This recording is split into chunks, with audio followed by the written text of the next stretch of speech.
Finally চলে আসলাম লঙ্কাপাড়া। এটা হলো সেই তিথির নদী। কতটা উপর থেকে আমরা নিচে নামলাম। এদিকটা দেখো কত ফাঁকা, ওই পাশের পাহাড়। আজকে আকাশটা এতটাই পরিষ্কার, উপরের এক একটা কি বলে টাওয়ারগুলো দেখা যাচ্ছে। দেখো, এটা তো তাও সামনের থেকে, মানে দূর থেকে দেখতেছিলাম। আমরা যখন বীরপাড়া পার হয়েছি ওইখান থেকে মোটামুটি টাওয়ারগুলো দেখা যাচ্ছিল। এতটাই পরিষ্কার আজকে ওয়েদার। এই কয়দিন যে লাগাতার বৃষ্টি হইলো, এই বৃষ্টি হওয়ার পর আজকে একটু আকাশটা একদম ঝকঝকা পরিষ্কার। ওইদিকে আছে নদী, এদিক দিয়েও কিন্তু জল যায়। বর্ষা হলে এদিকটাও পুরো জল যায়।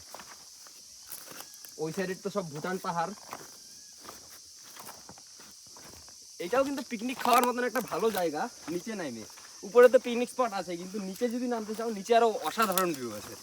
কিন্তু এতটা উপরে জিনিসপত্র নিয়ে নামে পিকনিক করা চাপ হয়ে যাবে। আবার আমাদের উঠতে হবে।